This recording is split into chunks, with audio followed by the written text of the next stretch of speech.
बलरामपुर बारसोई की जनता को यही कहेंगे कि आपने 75 साल आपके साथ बेइंसाफ़ी हुई है, आपको इंसाफ नहीं मिला है। बलरामपुर बारसोई में विकास का जो पैमाना है आप जानते हैं कहाँ है। वहाँ से विकास होता है, दिखता ही नहीं है विकास। आप किसी एक पैरामीटर में बतला दे कि कोई में विकास हुआ है, किसी एक पैरामीटर में आप हॉस्पिटल देख लीजिए, आप सड़कें देख लीजिए, बिजली की स्थिति देती, कोई ऐसा चीज़ बिना घूस के कुछ होता है? ब्लॉक में बिना घूस के एक बतला दे, कोई आम आदमी आधा डिसमिल ज़मीन खरीदता है, उसके बिना घूस के बिना पैसा होता है क्या? यही नीतीश जी की यही सरकार है क्या? यही माननीय विधायक, माननीय एमपी का ये दायित्व है कि बिना घूस के कोई काम नहीं होगा? बतला दे कोई माइकलाल के बिना घूस के कोई काम कराओ।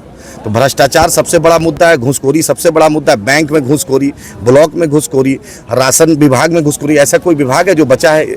हॉस्पिटल है, डॉक्टर नहीं है, और एक्सरे मशीन है, टेक्नीशियन नहीं है, अल्ट्रासाउंड मशीन है, टेक्नीशियन नहीं है। आपने देखा सांप काट लिया था कुछ दिनों पहले एक बच्चे को, और सांप एंटी वेनम दवा नहीं थी। आपने कमरोल के पास बिघोर और जो बारसोई को जो रोड जोड़ता है, आपने देखा पुल 2017 के बाढ़ में पुल टूटा था, आज तक पुल नहीं बन पाया। क्यों? नीतीश जी इतने गरीब हो गए हैं क्या? डबल इंजन की सरकार है, नरेंद्र मोदी से सुबह शाम इनका हॉटलाइन रहता है, जनगण मन में तो हाथ जोड़ते रहते हैं। इनको इतना नहीं पता है कि सिर्फ नालंदा और पटना के मुख्यमंत्री नहीं है, कटिहार, पूर्णिया, अररिया, किशनगंज के मुख्यमंत्री है। बिजली कांड हुआ, अभी तक उस परिवार को कंपनसेशन नहीं हुआ। कोई अपने पिताजी की संपत्ति से नीतीश जी बेच के देंगे क्या पैसा उन गरीबों को? जो गरीब था, जो सोनू बाबू था, जो खुर्शीद साहब था, जो दोनों इसी मिट्टी का लाल था, क्या इंसाफ मिला?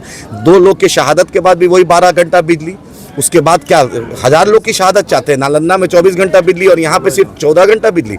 सबसे ज़्यादा पलायन है, बेरोजगारी सबसे ज़्यादा है, घूसखोरी सबसे ज़्यादा है। आप बताइए, कोई एक पैरामीटर में बतला दीजिए जो बलरामपुर बारसोई में दिखता है आपको। यहाँ से सब लोग रहे, एमपी रहे, मिनिस्टर रहे, एमएलए रहे, सीएलपी लीडर रहे, सब कुछ रहे। इन बलरामपुर बारसोई को क्या मिला? पटना की चमक दमक में आप खो गए। आपने देखा कि सीमांचल की आवाम ने, और जो गद्दार हैं, जो एमआईएम मजलिस इत्तेहादुल मुस्लिमीन के, आपने देखा 3 गद्दारों को उनकी सज़ा मिल गई। तो सीमांचल में एक नई क़यादत है, बैरिस्टर असदुद्दीन ओवैसी साहब, अख्तर उल ईमान साहब जैसी एक शख्सियत है, इंजीनियर आफ्ताब साहब, अकबर ओवैसी साहब। आपको बदलाव लाना पड़ेगा, आप अपनी स्थिति को बदलना पड़ेगा। इस बार परिवर्तन की लहर है, मुझे उम्मीद है कि बलरामपुर बारसोई की जनता परिवर्तन लाएगी। एमआईएम के 5 एमएलए जीते थे, जिसमें ईमान था, उसका नाम अख्तर उल ईमान था। देखिए फिर से अमूर में 800 करोड़ का काम भी कराएं और 53,000 वोट से जीते थे। इस बार इंशाल्लाह 1 लाख पार करेंगे। आपने देखा जो कोचाधामन के एमएलए, बहादुरगंज के एमएलए, बाइसी के एमएलए जो एमआईएम के सिंबल पे जीते थे, वहाँ की आवाम ने उनको बैरिस्टर असदुद्दीन ओवैसी साहब, अख्तर उल ईमान साहब के नाम पे जिताई थी। धोखा दिया, नहीं मिला। रुकनुद्दीन साहब को नहीं मिला, अंजान नईमी साहब को नहीं मिला, इजहार असफी साहब को नहीं मिला, तीनों को नहीं मिला। इसलिए गद्दारों की सजा उनकी पार्टी भी ने भी दे दिया और आवाम भी दे दिया। इसलिए ईमानदारी का जो पूंजी है वो सबसे बड़ी पूंजी है। आप पे कई आरोप लग रहा है, सोशल मीडिया पे चल रहा है कि पार्टी जो है टिकट पैसे लेकर जो टिकट दे, तो आरोप जो जिसका इनकम टैक्स रिटर्न 0 है, जो आज तक इनकम टैक्स रिटर्न नहीं भरा है, वो 25 लाख कहाँ से लाया? मैं, मेरे एडवोकेट, क्योंकि एडवोकेट इलेक्शन कमीशन में भी लिख रहे हैं, इनकम टैक्स, सीबीआई और इन्फोर्समेंट डायरेक्टरेट, होम सेक्रेटरी और डिस्ट्रिक्ट मजिस्ट्रेट और रिटर्निंग ऑफिसर को भी हम लिख के देंगे।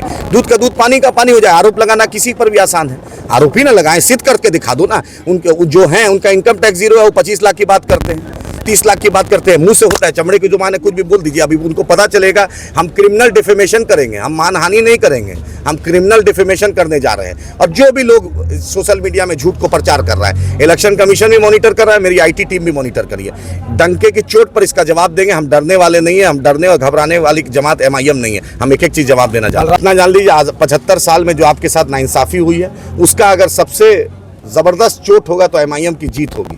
ये मेरी जीत नहीं होगी, बैरिस्टर असदुद्दीन ओवैसी साहब, अख्तर उल ईमान साहब, अकबर ओवैसी साहब, इंजीनियर आफ्ताब साहब, एमआईएम की क़यादत की सीमांचल की जीत होगी। आप देख लीजिए, एक एमएलए अख्तर उल ईमान साहब ने 800 करोड़ का काम करा है। 800 करोड़ यहीं पे नहीं होता है। और सत्ता में जो लोग थे, जो सत्ता में मलाई खाया, जिन्होंने, जो तेजस्वी यादव के साथ जिन्होंने घूमा, जो नीतीश जी के साथ घूमा, लेकिन बलरामपुर बारसोई, खुरादार घाट हो, जमीरा घाट हो, बारियोल घाट हो, बाहिन घाट हो, जगन्नाथपुर घाट हो, बतला दीजिए कि बलरामपुर विकास कहाँ दिखता है? हॉस्पिटल की स्थिति, सड़क की स्थिति, बिजली की स्थिति, घूसखोरी जितना ज़्यादा है हिंदुस्तान में, मुझे नहीं लगता है कि बलरामपुर बारसोई से ज़्यादा है। जो भी यहाँ आते हैं वो सोचते हैं कि भाई फिर दोबारा पोस्टिंग यहीं पे हो।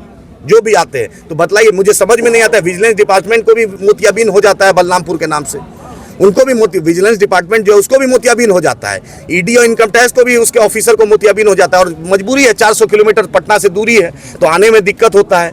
इसलिए हमारी लड़ाई सीमांचल और बलरामपुर बारसोई के विकास की है। बैरिस्टर असदुद्दीन ओवैसी साहब, अख्तरुल ईमान साहब ने एक मॉडल दिया है, उस मॉडल की आपने सबको मौका दिया है। आपसे यही मुद्दबाना गुजारिश है कि अपनी क़यादत को दीजिए। आपने कोरोना में देखा कि किसी ने नहीं पूछा, सिवाय MIM के किसी ने नहीं पूछा। ये बांसकोटा गोविंदपुर हो, बिघोर हो, आबादपुर हो, कचना हो, कुचिया मोड़ हो, जमीरा हो, बलरामपुर बारसोई, ऐसा कोई पंचायत नहीं था जहाँ के MIM के लोगों ने मदद नहीं की। पूरे सीमांचल में, बिहार में हमने ना जात देखा ना धर्म देखा, हमने इंसानियत देखा। फैसला आपको करना है। लोग ने गाली दिया कि तुम मेरे से पूछ के जा गए थे क्या बॉम्बे दिल्ली, हम उसी के खिलाफ लड़ने आए, हम इसी भ्रष्टाचार के, हम यही बोल रहे हैं अपनी क़यादत को। हिंदू मुसलमान भूलकर आज बैरिस्टर असदुद्दीन ओवैसी साहब जो ऑपरेशन सिंदूर के बाद जो पूरी दुनिया में भारत का जो परचम उन्होंने लड़ाया, पूरे दुनिया में भारत को जो उन्होंने प्रस्तुत किया, पाकिस्तान को मुंह तोड़ जवाब दिया, आतंकवाद को मुंह तोड़ जवाब दिया, और सीमांचल के मुद्दे पे सबसे ज़्यादा 2015 से लेकर 2025 11 साल के सफर में सबसे ज़्यादा पूरे हिंदुस्तान ही नहीं दुनिया के मीडिया में सीमांचल बलरामपुर बारसोई कटिहार पूर्णिया अररिया किशनगंज अगर किसी ने लाया उसका नाम बैरिस्टर असदुद्दीन ओवैसी साहब, अख्तरुल ईमान साहब, इंजीनियर आफ्ताब साहब, अकबर ओवैसी साहब है। MIM ने आज बच्चा बोलता है सीमांचल को इंसाफ मिलेगा। हमारा डिमांड था पूर्णिया हाई कोर्ट बेंच, हमारा डिमांड है पूर्णिया को उपराजधानी मिले, हमारा डिमांड है कि सीमांचल को स्पेशल स्टेटस मिले। पार्लियामेंट में भी बैरिस्टर साहब ने उठाया और मैं बैरिस्टर असदुद्दीन ओवैसी साहब का शुक्रगुजार हूं कि उन्होंने 4 दिन का सीमांचल न्याय यात्रा किया था। पहला दिन उन्होंने 3 विधानसभा किशनगंज, ठाकुरगंज, बहादुरगंज गए, दूसरा दिन उन्होंने कोचा दामन, जोकी और अररिया गए, तीसरा दिन उन्होंने डगरवा, बायसी, अमोर गए, और चौथा दिन सिर्फ बलरामपुर बारसोई यहाँ बालूगंज से घुस के आपका बिघोर, करणपुर, कचना होते हुए आपका घोरडिया होते हुए बिलासपुर गए। ये मैं बैरिस्टर असदुद्दीन ओवैसी साहब का शुक्रगुजार हूँ। हाँ, वो भी नॉमिनेशन कर रहे हैं। अच्छी बात है, मेरी दुआएं हैं उनके साथ। मैं चाहूंगा कि मैं चाहता हूं कि बैरिस्टर असदुद्दीन ओवैसी साहब अख्तरुल ईमान साहब के हाथ को मजबूत करें। अगर आपका मिशन बड़ा है, अगर आपका विजन बड़ा है, अगर इस क़यादत को मजबूत करना है, जिस तरीके से आपने बैरिस्टर असदुद्दीन ओवैसी साहब, अख्तरुल ईमान साहब को आपने वचन दिया था, आपने विकास की बात की थी। हम चाहते हैं कि ये लड़ाई लंबी है, परिवर्तन की लड़ाई है, हड़बड़ में काम नहीं होता है, सब्र कीजिए, इंशाल्लाह आपका भी वक्त आएगा। मुझे उम्मीद है कि ये बात वो समझेंगे। ये लड़ाई लंबी है, बलरामपुर में परिवर्तन की लड़ाई है, और आइए मिलकर इस बार परिवर्तन करें, बलरामपुर बारसोई के साथ इंसाफ करें। आपकी आंखों की पूरी देखभाल के लिए बारसोई आबादपुर रोड स्थित अतीक आई केयर सेंटर में अत्याधुनिक मशीनों द्वारा आंखों की जांच, अनुभवी नेत्र चिकित्सक द्वारा मोतियाबिंद, ग्लूकोमा, रेटिना से जुड़ी बीमारी और बच्चों की आंखों की विशेष इलाज की सुविधा उपलब्ध है। इसके अलावा अतीक आई केयर सेंटर में ब्रांडेड चश्मा, कॉन्टैक्ट लेंस और स्टाइलिश फ्रेम्स भी उपलब्ध हैं, जिसका पता है बारसोई आबादपुर रोड, गैस गोदाम के नजदीक, रास चौक, बारसोई, कटिहार। अधिक जानकारी के लिए स्क्रीन पर दिए गए नंबर पर संपर्क करें। धन्यवाद।